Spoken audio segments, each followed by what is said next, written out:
Hello friends, welcome back to my channel. कल हमने psychology के रिलेटेड कुछ क्वेश्चंस पढ़े थे। आज हम पढ़ेंगे शिक्षा, मनोविज्ञान, अर्थ, प्रकृति, क्षेत्र एवं कार्य।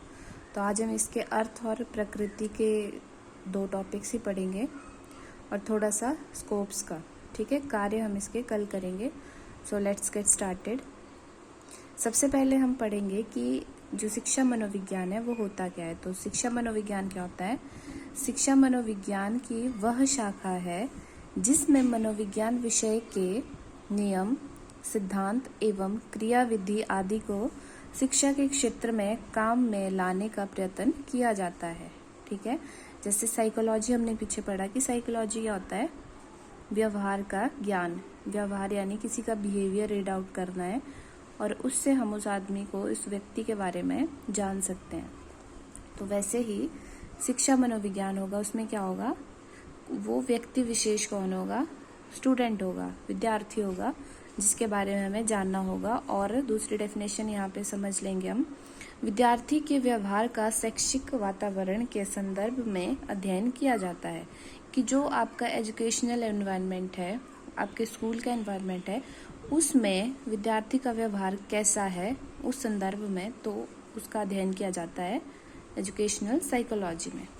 ठीक है, अब हम पढ़ते हैं मनोविज्ञान के कितने प्रकार पढ़े थे हमने?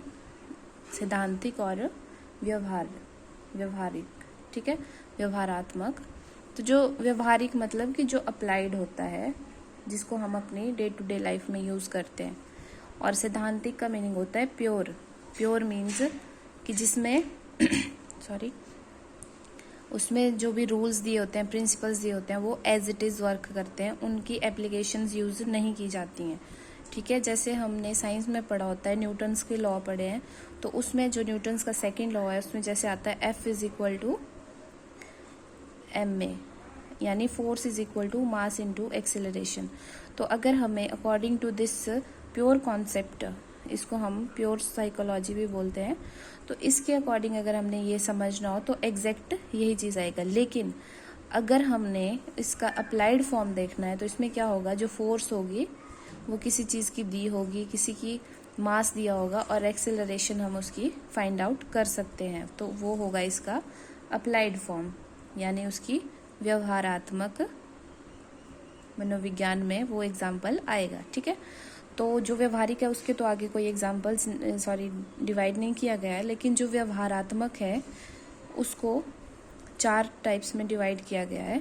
मेनली 4 टाइप्स में हम इनको जान सकते हैं, लेकिन इसके कल हमने बहुत सारे टाइप्स ऑलरेडी पढ़े हुए हैं।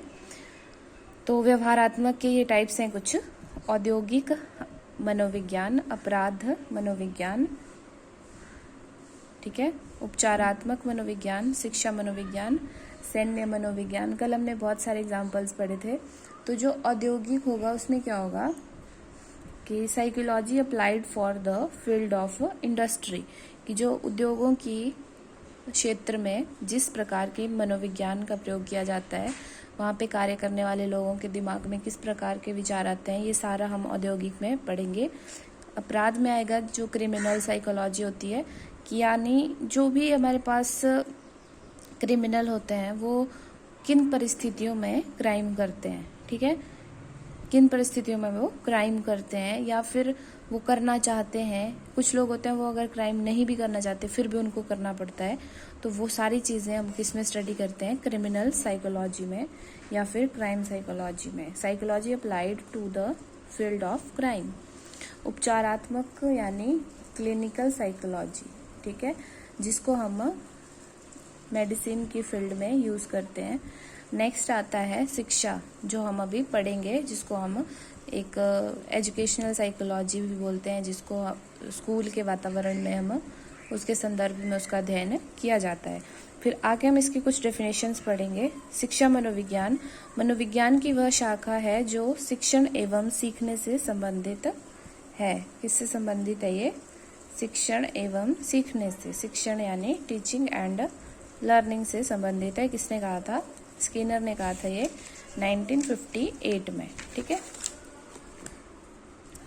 आगे है शिक्षा मनोविज्ञान व्यक्ति के जन्म से लेकर वृद्धावस्था तक के सीखने संबंधी अनुभवों का वर्णन और व्याख्या करता है।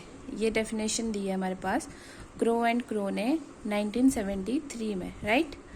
नेक्स्ट है शिक्षा मनोविज्ञान शिक्षा का विज्ञान है, ये कहा है पील ने, और ये सबसे बेस्ट डेफिनेशन मानी जाती है शिक्षा मनोविज्ञान की, क्योंकि जो शिक्षा मनोविज्ञान है उसे हम क्या कहते हैं, शिक्षा का विज्ञान ही कहा जाता है। ठीक है, कि जिस प्रकार जो विज्ञान होता है, साइंस होती है, उसमें एक्सपेरिमेंट्स किए जाते हैं, पहले फैक्ट्स इकट्ठे किए जाते हैं, फिर उसके बाद उनके ऊपर काम किया जाता है। सेम हमारे पास शिक्षा मनोविज्ञान में भी होता है।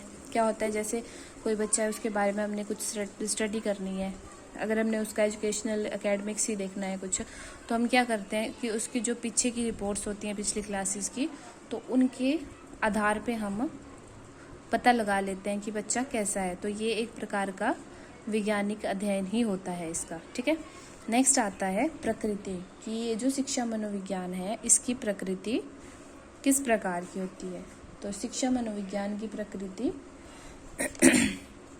शैक्षिक पृष्ठभूमि में विद्यार्थी के व्यवहार का अध्ययन, यानी कि जो शैक्षिक परिस्थिति होगी, एजुकेशनल शैक्षणिक पृष्ठभूमि, जो उसके स्कूल का एनवायरनमेंट है, उसी में विद्यार्थी के व्यवहार का अध्ययन किया जाता है कि वो किस प्रकार से वहाँ परफॉर्म कर रहा है। ठीक है, जो शिक्षा मनोविज्ञान है उसको हम एक अप्लाइड ब्रांच मानते हैं, किसकी, साइकोलॉजी की। ठीक है, साइकोलॉजी की एक ब्रांच है जिसमें क्या होता है, हम एजुकेशन में साइकोलॉजी का यूज़ करते हैं बच्चों के व्यवहार को स्टडी करने के लिए। ठीक है, आगे आता है फिर मनोविज्ञान के जो सिद्धांत होते हैं, कुछ प्रिंसिपल्स होते हैं, उसकी टेक्निक्स होती हैं, उन सब का यूज़ करके हम विद्यार्थी के जो एक्सपीरियंस होते हैं, उसके अनुभव होते हैं और उसका बिहेवियर होता है, उसका क्या करते हैं, अध्ययन करते हैं। ठीक है, ठीक है, फिर आगे आता है शिक्षा क्यों व शिक्षा कैसे जैसे प्रश्नों के उत्तर तलाशने में मदद करती है। ठीक, यानी कि इसमें हम लोग क्या पढ़ सकते हैं, शिक्षा जो हमारे पास शैक्षिक ये साइकोलॉजी आती है, शिक्षा मनोविज्ञान आता है, एजुकेशनल साइकोलॉजी आती है, इससे हमें शिक्षा क्यों, मतलब हमें एजुकेशन की ज़रूरत क्यों है और किस प्रकार से हमें एजुकेशन लेनी चाहिए, इन सारे क्वेश्चंस के आंसर हमें इसमें मिल जाते हैं। ठीक है, इसमें हमें इन सारे क्वेश्चंस के आंसर मिल जाते हैं। शिक्षा मनोविज्ञान शिक्षा क्यों और शिक्षा क्या जैसे प्रश्नों के उत्तर हमें दे पाते हैं। ये प्रश्न जो हमारे से पूछे जाते हैं शिक्षा दर्शन द्वारा सुलझाए जाते हैं। शिक्षा दर्शन यानी फिलॉसफी, एजुकेशनल फिलॉसफी, और जो फिलॉसफी थी वो साइकोलॉजी, ये दोनों एक दूसरे के क्या हैं, कॉम्प्लीमेंट्री हैं। जो फिलॉसफी है उसी से हमारे पास साइकोलॉजी आई है।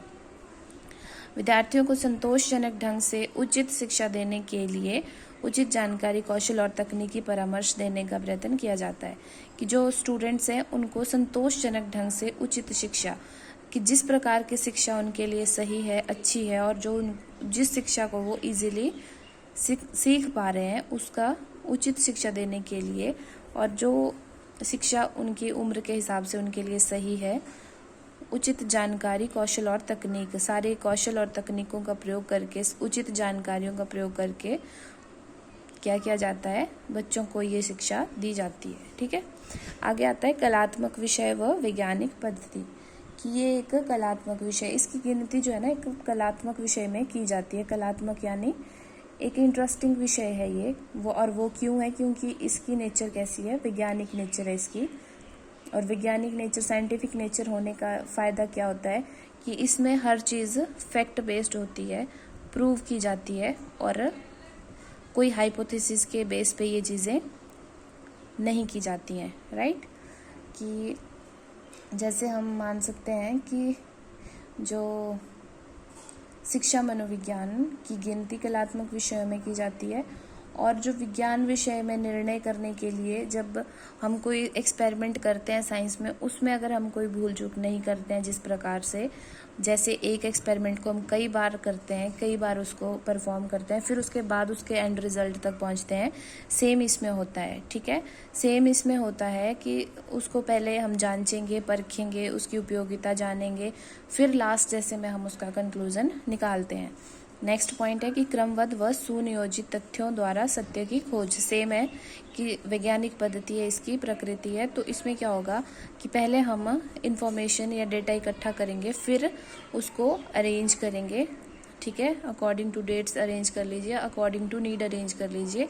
फिर क्या होगा, फिर हम उसके बाद सत्य की खोज करेंगे, यानी कि जो भी हमारे पास प्रॉब्लम होगी उसके सोल्यूशन तक पहुंचने की कोशिश करेंगे। नेक्स्ट आता है किसी समस्या समाधान में पर्याप्त जानकारी, कि इसमें ऐसा नहीं होता कि अगर किसी को कोई प्रॉब्लम पता चलती है तो डायरेक्ट उसका सॉल्यूशन निकाल सकते हैं। उसमें सबसे पहले क्या होगा, सेम ये प्रोसीजर होगा। उसमें पहले आपको प्रॉब्लम का पता होना चाहिए कि प्रॉब्लम क्या है, उससे रिलेटेड फैक्ट्स आपको पता होने चाहिए, डेटा आपके पास होना चाहिए, अगर फिगर से रिलेटेड है तो फिगर आपके पास होने चाहिए। जो भी आपको जो समस्या है उसका समाधान करना है उससे रिलेटेड आपको पूरी जानकारी चाहिए होती है, ठीक है। नेक्स्ट हमारे पास आता है क्षेत्र की, इसके स्कोप्स क्या हैं। तो सबसे पहले स्कोप्स तो हम थोड़ा बाद में डिस्कस करेंगे। सबसे पहले हम देखते हैं कि जो शिक्षा प्रक्रिया है, जो एजुकेशन प्रोसेस है, उसमें कौन से महत्वपूर्ण घटक आते हैं, उनके बारे में हम चर्चा करेंगे। तो इसमें आता है विद्यार्थी, सीखने संबंधी अनुभव, सीखने की प्रक्रिया, वातावरण और अध्यापक, ठीक है। यानी कि ये जो 5 प्रोसेसेस होती हैं ये बहुत इम्पॉर्टेंट होती हैं हमारे पास। किस चीज़ के लिए इम्पॉर्टेंट होती हैं, सीखने के लिए। क्या सीखने के लिए, एजुकेशन, ठीक है। और एजुकेशन का मीनिंग सिर्फ हमारा सिलेबस सीखना ही नहीं होता है, ठीक। फर्स्ट आता है शिक्षार्थी यानी विद्यार्थी। शिक्षा मनोविज्ञान में बहुत कुछ सब्जेक्ट मैटर विद्यार्थी से लेकर होती है, यानी कि आप ये देखिए कि जो भी स्टडीज हमारी एजुकेशन से रिलेटेड चीज़ें वो किसके लिए बनाई जाती हैं, वो बनाई जाती हैं एक स्टूडेंट के लिए। अगर स्टूडेंट ही नहीं होगा तो फिर एजुकेशन का तो कोई मतलब ही नहीं है। टीचर होंगे, बुक्स होंगी, स्कूल्स होंगे, लेकिन स्टूडेंट्स नहीं होंगे तो किसी भी चीज़ की कोई वैल्यू नहीं होगी। तभी बोला जाता है कि इसकी जो सबसे फर्स्ट धुरी है उसको विद्यार्थी को ही माना गया है, क्योंकि शिक्षा मनोविज्ञान में बहुत कुछ जो सब्जेक्ट मैटर होता है वो विद्यार्थी को लेकर ही होता है, उसके ऊपर ही डिपेंड होता है। और इस प्रकार का जो सब्जेक्ट मैटर होता है उसके माध्यम से एक और जहाँ स्टूडेंट को अच्छी तरह से जानने की कोशिश की जाती है, वहीं दूसरी ओर क्या किया जाता है, ये जानने के लिए भी आवश्यक तकनीकों और विधियों का प्रयोग किया जाता है। कि किन विधियों का प्रयोग किया जाता है, कि उसका व्यवहार किस प्रकार का है, ठीक है, या फिर उसके इंडिविजुअल डिफरेंसेस कैसे हैं, ठीक, उसकी जन्मजात योग्यताएं क्या हैं, क्षमताएं क्या हैं, राइट। ये सारी चीज़ों का आंकलन इसमें किया जाता है। नेक्स्ट आता है अनुभव सीखने का, ठीक। इसमें आता है कि दूसरा जो स्टेप है इसका ये है अनुभव सीखने का है। शिक्षा मनोविज्ञान में ये निर्णय नहीं लिया जाता है कि क्या पढ़ाना है और कौन कौन से सीखने संबंधी अनुभव विद्यार्थी को दिए जाने चाहिए। यानी कि इसमें ये डिसाइड नहीं किया जाता है कि उसको क्या सिखाना चाहिए और क्या नहीं सिखाना चाहिए और कितना सिखाना चाहिए, बल्कि ये डिसाइड किया जाता है उसमें कि कौन कौन सी चीज़ें, सीखने संबंधी चीज़ें जो उसको सीखने के लिए ज़रूरी हैं, उसके अनुभव के लिए, उसके विकास के लिए वो ज़रूरी हैं। तो उसको पता होना चाहिए कि ये चीज़ ऐसे है और उसकी एज के हिसाब से होना चाहिए। जब 7 साल का बच्चा है तो उसको 7 साल के एज के बराबर एटलीस्ट ये चीज़ पता होनी चाहिए कि मेरा घर यहाँ पे है, मेरे पापा का नाम ये है, मम्मी का नाम ये है, ठीक है।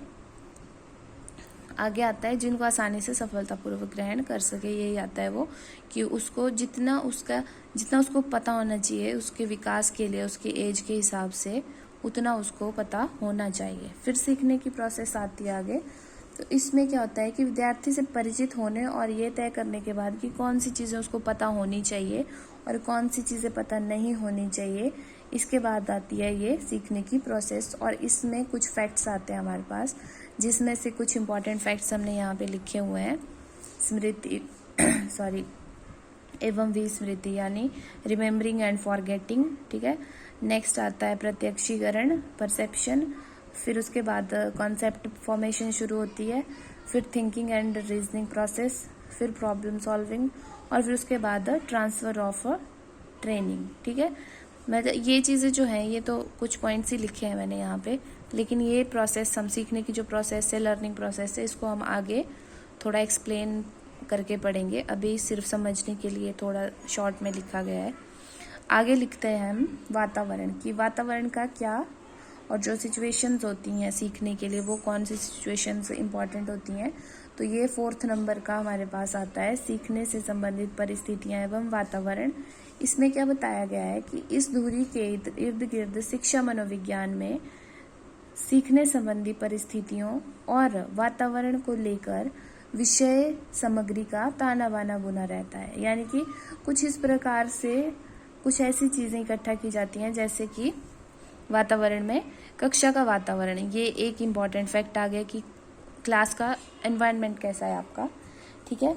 फिर नेक्स्ट आता है निर्देशन एंड परामर्श, ठीक, किसी को सुझाव कोई देना होता है या फिर किसी को इंस्ट्रक्शंस देनी होती हैं, या फिर सीखने में सहायक समूह मनोविज्ञान, ठीक है, या फिर इवैल्यूएशन किस प्रकार से की जाती है।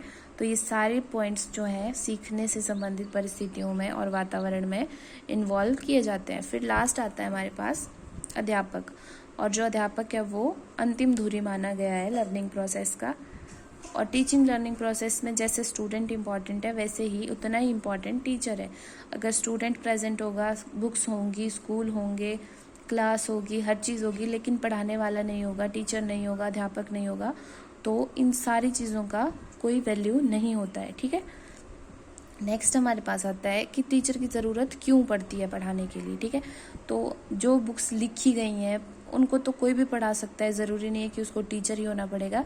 लेकिन जो टीचर होता है वो स्टूडेंट को क्या करता है, जो उसके अंदर कन्फ्लिक्ट्स चले होते हैं किन्हीं चीज़ों को लेके, अंतर्द्वंद चला होता है, वो अपने अंदर ही कुड़ता रहता है किसी चीज़ को लेके, उन चीज़ों को दूर करने के लिए, अभिप्रेरणा के लिए, सामंजस्य या समायोजन के लिए, या एंग्जाइटी को दूर करने के लिए, इन सभी चीज़ों को या इन सभी चीज़ों से ऊंचा उठने के लिए क्या करता है, टीचर स्टूडेंट की हेल्प करता है। और टीचर्स के लिए आवश्यक जो उसका व्यक्तित्व होता है उससे संबंधित कुछ गुण या फिर कुछ इफ़ेक्टिव उसके जो शिक्षण टेक्निक्स हैं, टीचिंग टेक्निक्स हैं, उनके बारे में भी चर्चा करते हैं, जिससे कि वो एक सक्सेसफुल टीचर बन सके, ठीक है। तो आई होप आपको ये समझ आया होगा। कल हम इसके जो नेक्स्ट बचे हुए टॉपिक्स हैं वो डिस्कस करेंगे। Thank you so much.